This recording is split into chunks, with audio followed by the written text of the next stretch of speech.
تو اکثر سینے کے ہاتھ باندھنے کے تعلق سے حنفی عالم چیلنج کے ساتھ کہتے کہ ایک بھی صحیح حدیث نہیں دکھا سکتے سینے پہ ہاتھ باندھنے کی.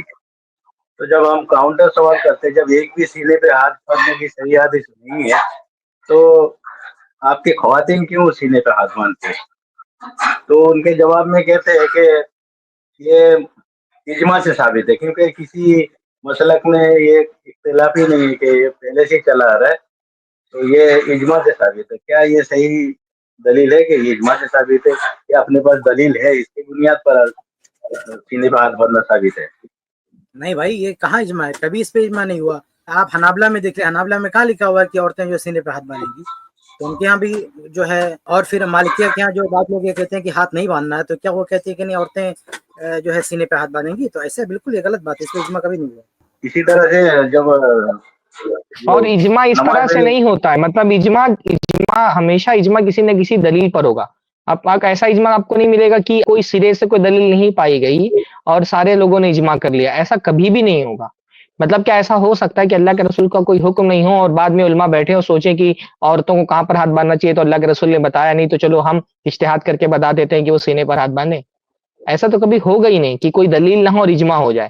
ہر اجماع کے پیچھے دلیل ہوتی ہے. اجماع کا اصل تعلق فہم کے دلیل کے فہم سے ہوتا ہے کہ دلیل کا فہم کیا ہے ایسا اس کا. تو یہ جو اجماع کی بات کر رہے ہیں نا، اجماع ایسے بغیر دلیل کے ہوگا بھی نہیں. اسی طرح پہلی دفعہ جب نماز میں پہلی دفعہ ہاتھ اٹھاتے ہیں، اس سے تو کسی کو اختلاف نہیں ہے، اس کو بھی دلیل بنا کر کہتے ہیں کہ یہ اجماع مطلب اجماع ہو گیا امت میں، اس کے لیے دلیل کی ضرورت ہی نہیں ہے. جب رفاظن کی بحث آتی ہے اس میں بھی یہی دلیل دیتے ہیں کہ اس میں تو کسی مسئلے میں اختلاف نہیں ہے. جی چلیے، تو جیسے کیا ہوتا ہے نا، شیخ کفایت نے کہا کہ بھائی اوتھینٹک ثابت شدہ اجماع ہونا چاہیے.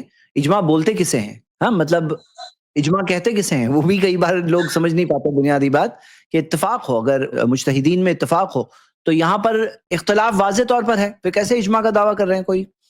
ٹھیک ہے، امید کرتا ہوں عامر بھائی.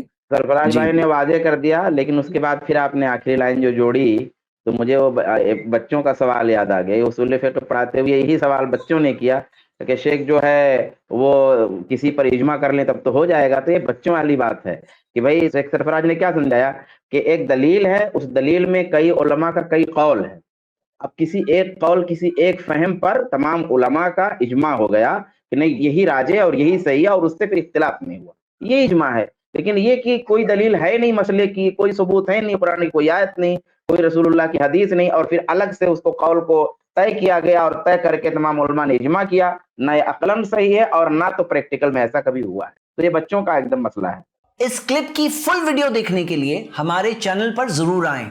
آئی پلس ٹی وی نے ایک نیا یوٹیوب چینل شروع کیا ہے جس کا نام ہے آئی پلس ٹی وی اختلاف کا حل. اس چینل پر صرف اختلافی مسائل پر ویڈیوز آئے گی، لیکن دلائل کے ساتھ اور بھائی چارگی کے ساتھ.